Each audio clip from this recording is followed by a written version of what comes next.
Hello everyone, and welcome to my General Hospital YouTube channel. I hope everyone is having a wonderful day. Before we begin, please hit the subscribers button and give this video a thumbs up as the fireworks explode outside the stables. Cody blurts out to Mac, "I'm your son." Mac wonders what he said, turning around. Mac learns from Cody that he is his father. How does he know? Mac asks. Cody acknowledges that for a foolish reason, he lied about the results of the DNA test.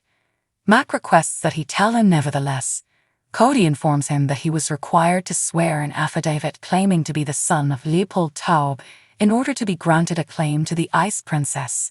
Mac can't believe he's been known for more than a year and that he maintained this secret out of greed.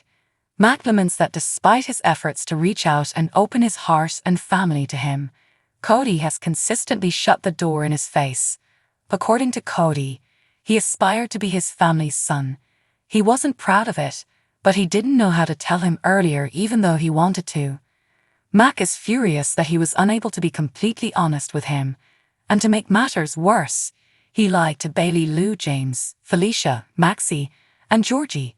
Cody doesn't give a damn about any of them, he yells.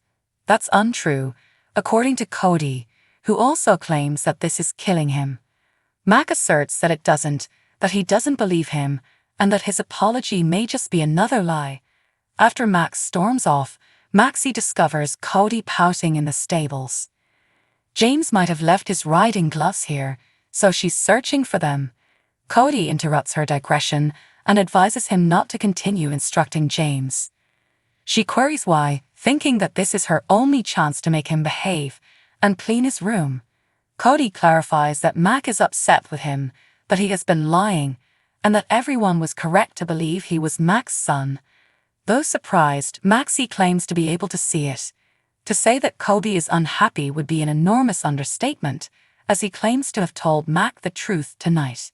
Since Mac is such a wonderful man, Maxie queries why he lied. Cody claims that although he initially believed he valued money more than his family, the deception had already been perpetuated for a considerable amount of time. He claims that now because he is afraid Mac will despise him, he does. Maxie claims he's just furious and that he will get over it. Cody expresses gratitude for having gotten to meet her family. "Hello. We are siblings," says Maxie. Although Cody claims they are unrelated, Maxie argues that since Mac is essentially her father, they have siblings and Mac also has uncle status with her children. She believes that James will be ecstatic to hear this news. Cody advises her to wait to inform James until after speaking with Mac. Maxie advises him to reconsider if he believes he can get rid of them so quickly. Maxie is aware that he is considering packing up and moving. She assures him that he must stay because she has made mistakes and things can't get any worse. She requests that he remind her to tell him about the time she lied about being pregnant in order to get a man someday. Cody is urged by Maxie to stay for Mac, Sasha, and himself. She even gets him to swear not to walk away and to say the phrases. Maxie claims he won't look back. Before she goes, Cody finds James' gloves and offers them to her. Felicia returns to the mansion and discovers Mac brooding. Cody is Mac's son, he claims. Declaring that he isn't, Felicia acknowledges taking her own DNA test. Mac claims he had to have discovered it and altered it. Mac screams that Cody has known all along and gives him a long-winded justification for lying. She queries his emotions. Mac claims he is enraged because his son lied. Mac refers to him as a liar with a hidden motive, and it's obvious that Cody told him now for a specific purpose, like in need of an organ. Felicia does not think that to be true. What other motive could there be? Mac wonders. Mac is certain that he has a point. Felicia believes Cody is losing out on this. According to Mac, he would have accepted him into the family and found a means of showing him affection. He questions why he is discussing this at this point because it is too late. Now that the kids have all gone home from the fireworks, Joss and Trina hang out in the boathouse. They share a few beers. With Olivia, Ned, Tracy, and Monica above him, Trina is still perplexed as to how Michael decided they could rent the place. According to Joss, Michael is the grandchild of Monica, and she granted him authority to manage the estate, with Olivia essentially in charge of the home. In the end, they raise a toast to Michael and their flat. After some practice, Gio quickly joins them and finds out that Drew has announced his candidacy for Congress, at which many friends and family were in attendance. Gio queries whether Uncle Sonny was present. Joss seemed irritated that Sonny wasn't invited, and he doesn't think so either. Joss asks Gio about Bensonhurst's 4th of July celebration. He informs them that his mother and all of his cousins and other Italian relatives used to attend a large celebration. He says that his mother was originally from Italy and that obtaining US citizenship meant a lot to her. For many of them, that explains why the 4th of July was so important. They quickly find themselves discussing a nearby ice cream truck that Joss and Trina are adamant he try. As they engage in a game of cornhole, Gio inquires as to whether there are any other customs that he ought to be aware of. Joss informs me that the country club fireworks will start soon. He missed the city ones. Joss advises staying to take in the scenery. Gio says, "I'm glad for the great company," glancing at Trina. Trina asks Gio whether he misses his family as they watch the fireworks. He liked life here, but he also needed to venture forth. They raise a glass to figuring yourself out and meeting new people. Portia accuses Laura in the living room of reopening Heather's lawsuit through Robert or another lawyer trying to get notoriety. Laura claims that all she wants is for justice to be served, and that if new information becomes available, anybody has the right to have their case reopened. And the people have a right to ask questions when the mayor uses her power to help a family member, shouts Portia. Laura asserts that she is entitled to ask questions and that the court should consider Heather's case in the same manner as any other. Portia cries that Heather might kill 5 more people and would not stop. She queries Laura's plans in the event that Heather pursues Trina and later acknowledges her error. This is her child, Portia sobs, and she will not put up with this. According to Laura, the law applies to everyone, including those they despise or dislike. Portia claims that her only emotion is remorse over having a family member incarcerated. This breaks off to hunt for Aiden, and Portia says Laura's backup has shown up just in time to support her. Since Portia is aware that Heather was Liz's mother-in-law, she will undoubtedly concur with Laura. Laura ends the chat with Portia. Laura is forewarned by Portia that their next conversation would take place in public if she persists in her mission to release Heather. Liz remarks that she has never seen Portia so furious as Portia rushes off. Laura feels relieved that she can see Heather's change as Liz acknowledges that she has. Because Heather doesn't pose a threat to Laura, Liz believes it's easier for Laura to understand that she's changed, but Portia finds it difficult because all she sees is the woman who injured her child.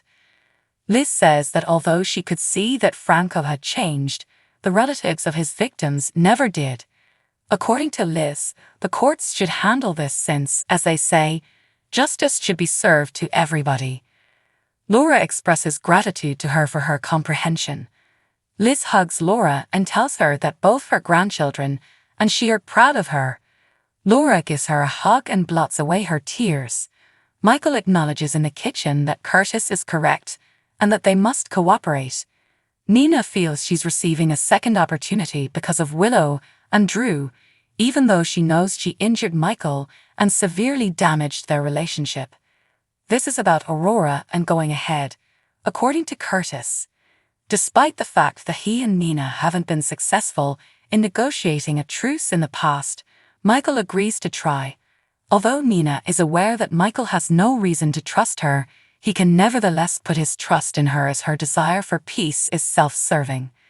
Nina claims that connecting with her daughter and grandchildren is her top priority, and if it involves working with him, then so be it. She would be foolish to irritate the CEO because she adores her work at Crimson as well. Curtis claims that because they are both self-sufficient and diligent workers, Aurora needs them both. Michael consents to ignore the past and concentrate on the present. Additionally, he states that he will support Willow's decision to pursue a relationship with Nina because his main concern is for Willow to be happy. Sasha sneaks out of the sunroom just as Willow and Drew start to argue after she witnesses them sharing a kiss. Willow says she's sorry and that was a bad thing for her to do. Drew claims there was only one kiss. Willow babbles on about how much she loves her husband, his nephew. Drew contends that it need not signify anything more, saying that they simply catered to a whim. Willow acknowledges that she is unsure if it was entirely random. Drew says he believes there may have been something between them in a different world and in different circumstances. He expresses regret for stating that. He is aware that she has been in love with Michael ever since they first met. He claims they were engrossed in the fireworks, had a few beers, and possibly even some political fervor. Willow concurs that everything is not lost. According to Drew, it occurred, is now resolved, and won't occur again. Yes, she says, never. Willow is informed by Drew that they are in agreement. All of a sudden, Nina, Curtis, and Drew arrive. Wow, us too, remarks Michael. Is that what Curtis is asking? No, Willow and Drew reply. They were merely discussing politics. Willow queries what it is that they agree upon. Michael and Nina clarify that they are putting Aurora's needs ahead of their own arguments and arguing. Curtis believes Drew doesn't need to worry about anything now that the company is in capable hands. According to Drew, it seems like a fresh start and the start of a new chapter. He queries how this came to be. Michael claims that they realized they had to collaborate when the head of the wellness division did. Curtis is abruptly informed by Portia that they must return home. Curtis says they can leave after noticing her distressed. Prior to their departure, Portia informs Drew that she will vote to keep Heather incarcerated regardless of the mayor's wishes. Willow and Michael make the decision to go to bed. Willow tells Nina before they leave that she is supporting Drew with his campaign and that she is happy that she and Michael have reconciled. It's nice to have her back on the same side. Curtis asks Portia what occurred in the foyer. She screams that everyone who supports Laura in her quest to release Heather, including Drew and the Quartermains, is her enemy. Curtis informs her as they leave that while he wants Heather to remain in jail, it is not their decision to make. He asserts that it is up to the courts to decide whether to reopen her case. Portia remarks that he doesn't seem to care about their daughter and that it sounds like a spin. That is untrue, he warns her, and don't come trying to pick a quarrel. Portia sobs, saying she's sorry and that she doesn't hate him. Once inside, Nina is shocked to hear Willow express her happiness for her. She never imagined this day would arrive. Nina even thinks she could get to see her grandchildren soon. Drew is pleased for her. She assures Drew that she will always be appreciative of him for creating a bridge between her and her daughter. Then she entices him to kiss her. Sasha pours a large glass of wine in the kitchen. Peering out, she sees Willow and Michael enjoying the second set of fireworks on the terrace. Later, Sasha witnesses them sharing a kiss and feels torn. Sasha tells a wet and shirtless Cody, "If you do, you will have a lot more than Maxie to worry about," on the upcoming episode of General Hospital. Felicia tells Maxie that she sincerely hopes she's mistaken. Willow is told by Drew that nothing needs to change after their kiss.